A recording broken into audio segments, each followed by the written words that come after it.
मित्रांनो नमस्कार. मनोगत या यूट्यूब चॅनलमध्ये आपले मनापासून स्वागत.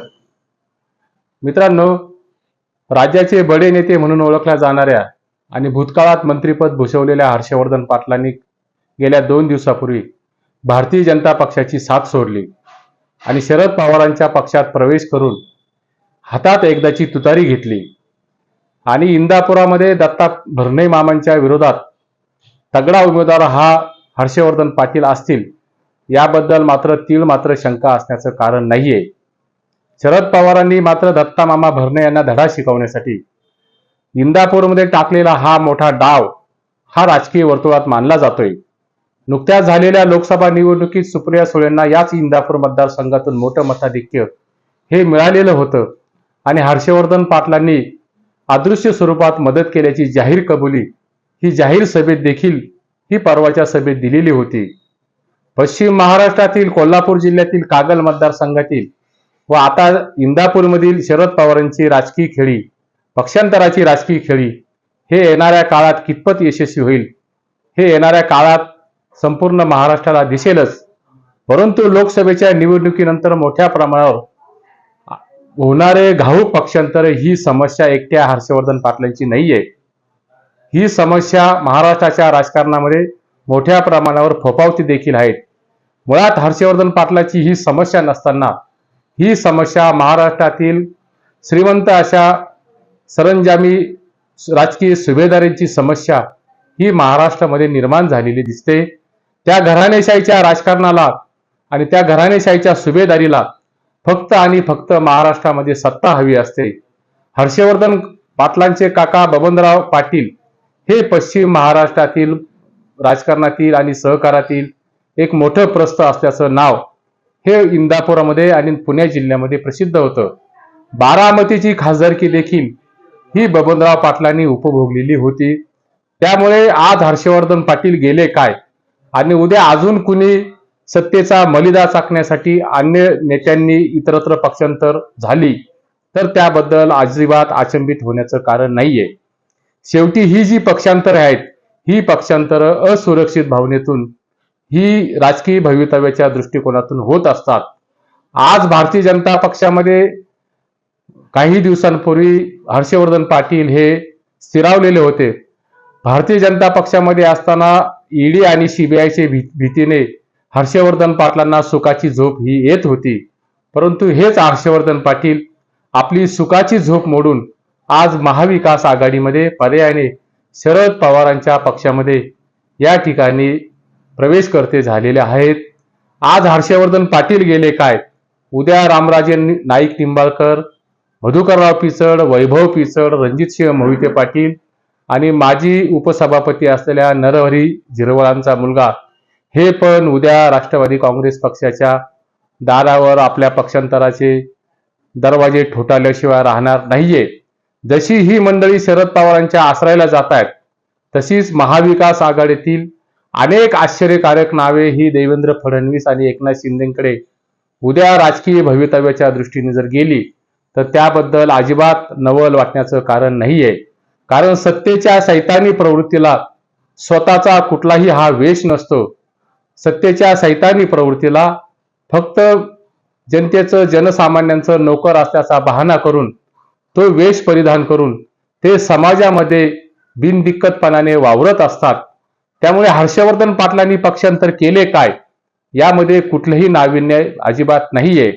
कुठलीही आयडिओलॉजी म्हणजे कुठलीही विचारधारा ही हर्षवर्धन पाटलांच्या पक्षप्रवेशामध्ये दिसत नाहीये. प्रस्थापित घराणेशाहीला, प्रस्थापित कारखानदार नेत्यांना कुठलीही विचारधारा ही अजिबात नसते. राजकारणात कधीही काही घडू शकतं. माझ्या अंगाची कातडी सोलून त्याचे जोडे बनवले तरी बाळासाहेब ठाकरेंचे माझ्यावरील उपकार हे अजिबात फिटणार नाहीये असं विधान हे छगन भुजबळांनी पक्षांतर केल्यापूर्वी वारंवार शिवसेनेत असताना केल्याचं आपल्याला आठवत असेल. नंतर त्या छगन भुजबळांनी बाळासाहेब ठाकरेंना गुलीगत असा धोका दिला आणि नंतर गृहमंत्री असताना बाळासाहेब ठाकरेंना अटक करून दाखवण्याचं आदेश देखील ह्याच भुजबळांनी दिले होते. त्यातून भुजबळांनी आपले रंग हे बाळासाहेबांच्या प्रती दाखवलेले होते. ज्या अशोक चव्हाणांना काँग्रेसने 30-35 वर्ष राजकीय सत्ता सातत्याने दिली. महसूल मंत्री केलं, मुख्यमंत्री केलं, आमदार केलं, आपल्या पत्नीला ते खासदार देखील केलं. त्याच अशोक चव्हाणांनी जेव्हा भारतीय जनता पक्षामध्ये प्रवेश केल्यावर काँग्रेसला 70 वर्षामध्ये जे जमलं नाही ते मोदींनी 10 वर्षात करून दाखवलं. असं विधान हे अशोक चव्हाणांनी केलं होतं. अशोक चव्हाणांनी केलेलं विधान आणि छगन भुजबळांनी यापूर्वी बाळासाहेब ठाकरेंबद्दल केलेलं विधान यामध्ये राजकारणातील दर्जा स्पष्टपणाने दिसून येतो. गेल्या काही वर्षापासून महाराष्ट्रातील राजकारणातील जी राजकीय स्थित्यंतर होत आहेत त्याने महाराष्ट्रातील राजकारणाचा पट हा पूर्णपणे उद्ध्वस्त झालाय. विचारधारा, चळवळी आणि राजकीय भूमिका यांच्या कालही चिंधड्या या सर्रासपणाने उडाल्या होत्या आणि आजही या राजकीय विचारसरणीच्या चिंधड्या आजही उडतायत. भविष्यात 15 दिवसामध्ये 3 आठवड्यामध्ये अगदी सर्रासपणाने या राजकीय विचारधारेची, राजकीय मूल्यांची हत्या झाल्याचं आपल्याला या ठिकाणी पाहायला मिळालं तर अजिबात आश्चर्य वाटून घेऊ नका. राजकारणामध्ये जी सध्या प्रवृत्ती बोकावली आहेत त्या प्रवृत्तीला जितके उद्धव ठाकरे जबाबदार आहेत तेवढेच देवेंद्र फडणवीस देखील हे जबाबदार ठरतात. भारतीय जनता पक्षाने गेल्या 5-6 वर्षात ज्यांच्यावर भ्रष्टाचाराचे बेसुमार आरोप केलेत त्या सर्वांना भारतीय जनता पक्षाने पावन करून घेतलं, आपल्या पक्षामध्ये घेतलं. ज्या हर्षवर्धन पाटलांना भारतीय जनता पक्षाने पूर्वी आपल्या पक्षामध्ये सामावून घेतलं होतं आणि ईडीच्या भीतीपोटी सुखाची झोप ही भारतीय जनता पक्षाने हर्षवर्धन पाटलांना दिली होती. तो भारतीय जनता पक्ष आज जो भारतीय जनता पक्ष आहे तो पूर्वीचा भारतीय जनता पक्ष राहिलेला नाहीये. पूर्वीचा भारतीय जनता पक्ष हा अटलजींचा भारतीय जनता पक्ष होता, आडवाणीजींचा भारतीय जनता पक्ष होता, मुरली मनोहर जोशींचा भारतीय जनता पक्ष होता. त्या भारतीय जनता पक्षाचं आज पूर्णतः काँग्रेसीकरण झालेलं आहे.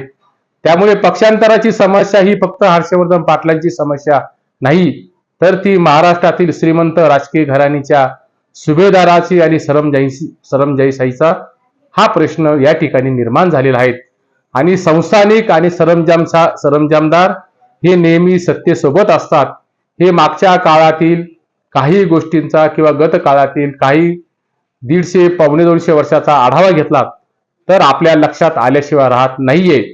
मोगल, इंग्रज, डच आणि काँग्रेस यांच्या काळापासून हे संस्थानिक नेहमी सत्तेबरोबर हे राहिलेले आहेत. हा मागचा इतिहास आहे. त्यामुळे कुठल्याही राजकीय नेत्याचे व पक्षाचे इप्सित हे सत्ता प्राप्ती हेच असते. त्यामुळे जे आज इंदापूरला घडले ते उद्या फलटणला घडेल, तेच उद्या अकोल्यात घडेल हे मात्र या ठिकाणी निश्चित मानलं जातंय. या असल्या पक्षांतराने व्यथित होतो तो पक्षाचा सामान्य कार्यकर्ता, अतिसामान्य कार्यकर्ता. कारण पक्षाची एक विचारधारा असते, त्या विचारधारेला जो बांधील असतो तो फक्त कार्यकर्ता असतो, मात्र नेता या ठिकाणी विचारधारेला बांधील नसतो. राजकीय पक्षाचं जे वैभव आज उभं आहे त्या वैभवाच्या पायामध्ये दगड म्हणून काम करण्याचं काम हे नेहमी सामान्य कार्यकर्त्यांनीच केलेलं आहे. तेव्हा होणाऱ्या असंख्य पक्षांतराने महाराष्ट्रातील राजकारणाचा सत्तापटाचा लंबक हा उद्या कुणाकडे झुकेल हे येणाऱ्या काळात दिसेलच. भाद्रपद महिना जसा कुत्र्यांचा जनन काळ असतो तसा सध्याचा ऑक्टोबर महिना हा नेत्यांचा इकडून तिकडे जाण्याचा आणि तिकडून इकडे येण्याचा म्हणजे उत्तर ध्रुवावरून दक्षिण ध्रुवावर उडी मारण्याचा हा मात्र काळ असतो. एकूणच की काय महाराष्ट्रातील राजकीय भूगर्भात अनेक हालचाली सुरू झाल्या आहेत. पुढच्या काळात महाराष्ट्रातील अनेक मतदारसंघात राजकीय भूकंप या ठिकाणी होतील. त्याची तीव्रता ही कमी अधिक असू शकते हे मात्र या ठिकाणी नक्की. भविष्यात काय काय स्थित्यंतर होता हे मात्र आपल्याला येणाऱ्या काळातच दिसेल. हर्षवर्धन पाटलांच्या पक्षांतराने जर कोणाला हर्षवायू झाला असेल तर त्यामध्ये मशगूल राहण्याचं कुठलंही कारण नाहीये. राजकीय पक्ष आणि राजकीय पक्षांचे नेते हे सत्तेच्या गढीवर मुक्कामी राहणे पसंत करतात. फुलांनी बहरलेल्या वृक्षावरच माकडांची वस्ती असते हे या ठिकाणी आपण लक्षात घ्या. तुर्तास येथेच थांबतो. हा व्हिडिओ आवडला असेल तर व्हिडिओला लाईक करा, चॅनलला मात्र सबस्क्राईब करायला विसरू नका. नमस्कार.